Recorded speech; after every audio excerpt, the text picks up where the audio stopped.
Saudara-saudari terkasih, benarkah Vatikan mengalami krisis keuangan seperti yang diberitakan oleh media mainstream di Indonesia? Dalam video ini saya tidak akan membahas berita tersebut, namun hanya akan menyampaikan berita lain yang disampaikan dalam website resmi Tahta Suci, Vatikan News, yang disampaikan pada hari Kamis tanggal 6 Maret tahun 2025 sebagai berikut. Beberapa hari sebelum masuk rumah sakit, Paus Fransiskus telah menyumbangkan 1 juta euro.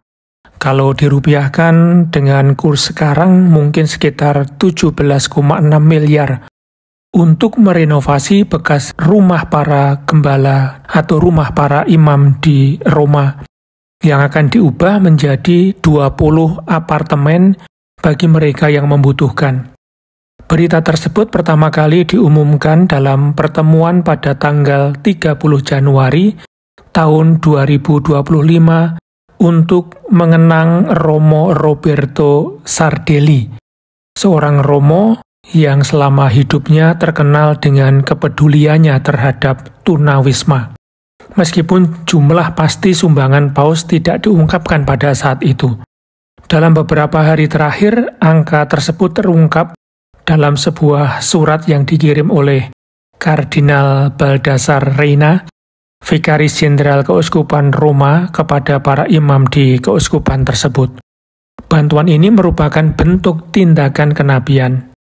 Kardinal Reina menyampaikan dalam sebuah pernyataan bahwa dari tanggal 23 hingga 27 Juni tahun 2025, kita akan merayakan yubileum para seminaris, uskup, dan imam untuk mempersiapkan diri secara rohani sebagai gereja Roma.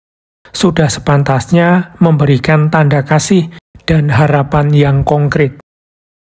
Dalam kunjungan Paus Fransiskus pada pertemuan keuskupan di Santo Yohanes Lateran pada tanggal 25 Oktober tahun 2024, beliau menyoroti isu krisis perumahan.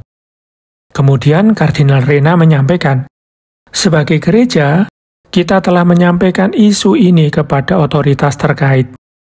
Jika kami telah menyuarakan pendapat, saya yakin penting untuk mengambil tindakan kenabian yang memberikan kredibilitas lebih besar pada apa yang telah kami katakan. Karena alasan itu, lanjut Kardinal Reina, setelah diskusi yang mendalam dengan Dewan Imam, kami telah menyusun tanda harapan ini untuk mendukung Roberto Sardelli Fund melalui sumbangan yang ditentukan. Dana ini akan membantu keluarga yang tidak memiliki jaminan yang diperlukan untuk mendapatkan kontrak sewa atau mereka yang berjuang untuk membayar sewa yang terus meningkat. Kardinal mengundang para Romo untuk berkontribusi dengan menyumbangkan uang bulanan mereka atau sebagian darinya. Saya berharap, katanya, keputusan kami ini akan menyentuh hati banyak orang lain, sehingga gereja di Roma dapat meningkatkan kesadaran dan mendorong lebih banyak pria dan wanita untuk mendukung Sardelli Fund secara aktif mengatasi keadaan darurat perumahan di kota kami. Itulah donasi yang diberikan oleh Paus Fransiskus untuk membantu orang-orang yang kesulitan mendapatkan perumahan.